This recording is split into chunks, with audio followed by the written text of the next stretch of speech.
Imagine this. You're 30,000 feet above the ocean, and the pilot's voice says, "Brace for impact." What happens next is a test of physics, panic, and survival instinct.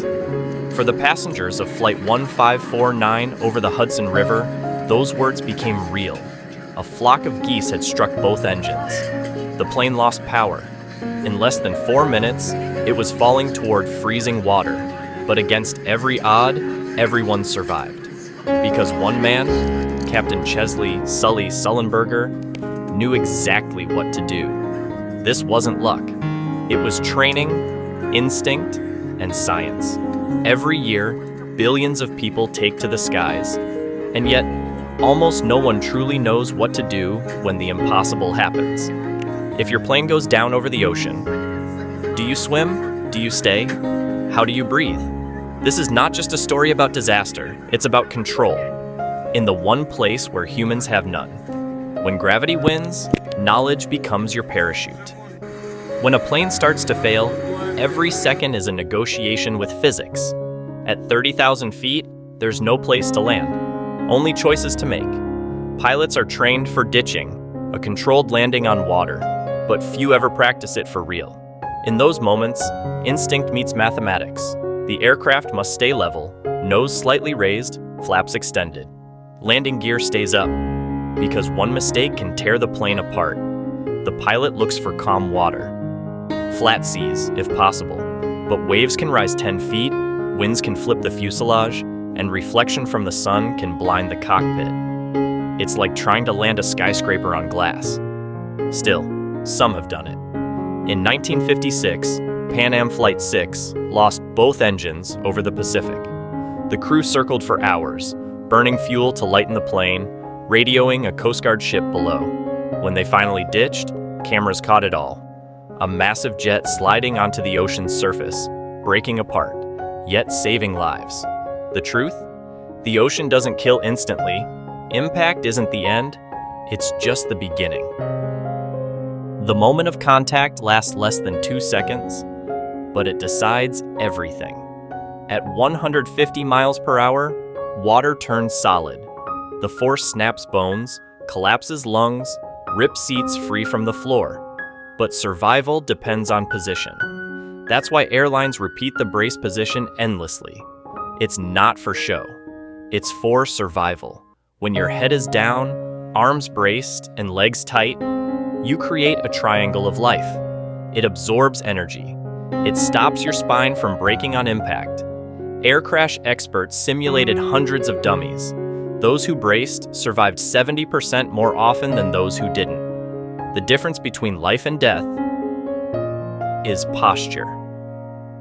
After the crash, instincts betray you. You'll want to stand, scream, look for loved ones, but every breath costs time and oxygen.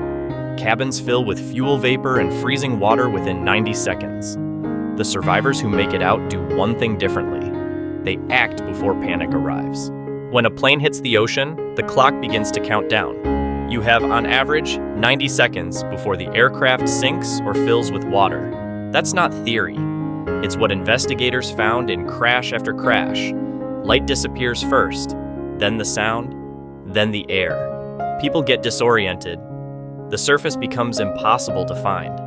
That's why pre-flight safety briefings tell you to count the seats to the nearest exit. When visibility is 0, memory becomes sight. In Japan, Airlines Flight 351, 1970, several passengers escaped only because they'd memorized exit rows. Those who hesitated didn't make it. And here's a rule most people don't know. Never inflate your life vest inside the cabin. It sounds wrong, but it's deadly true. Air-filled vests trap survivors under debris and rising ceilings. Inflate only once outside. Your goal isn't to swim, it's to escape. But once you hit open water, the sea becomes your enemy. And your only hope. Cold shock hits first. Your body gasps uncontrollably. You lose coordination within 60 seconds. Hypothermia starts within 10. You can't fight the ocean, you can only float with it. That's why experts say, stillness is survival. Your clothes, soaked as they are, trap tiny pockets of air. Don't remove them. They buy you time. Stay near floating debris. It helps rescuers spot you. Form a huddle with others to preserve heat. Every extra person can extend your survival by several minutes. And don't try to swim toward the horizon. The ocean tricks you. Distances vanish in the haze. Conserve your strength for the only fight that matters, staying alive until they find you. In the sea, time is measured in heartbeats. The difference between surviving and dying often begins in the mind. Psychologists call it the 10-80-10 rule.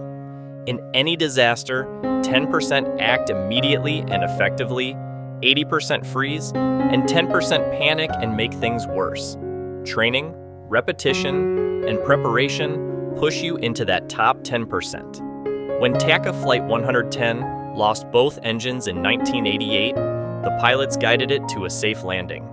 Not because of luck, but because they'd practiced failure countless times in simulators. On the passenger side, survivors often describe slow-motion clarity.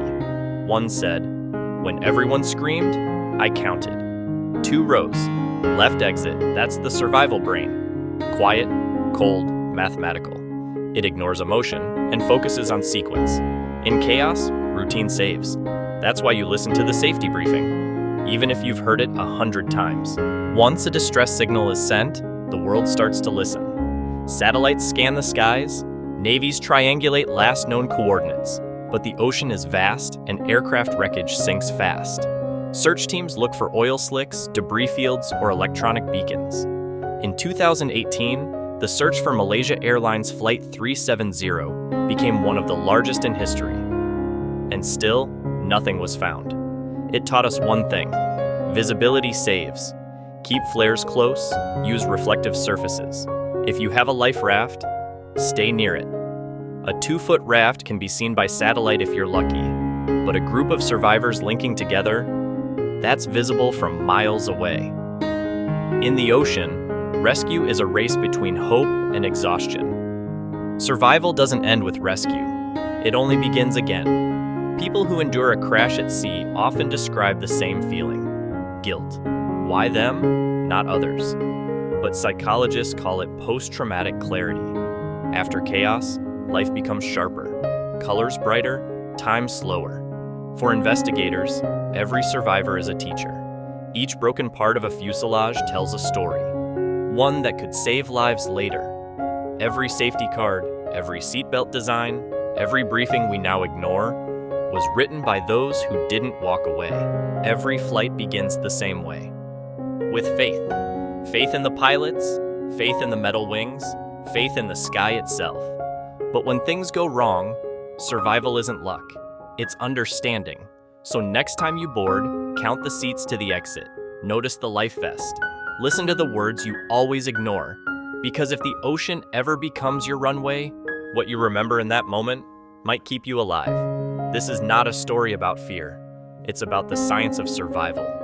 When the sky falls into the sea.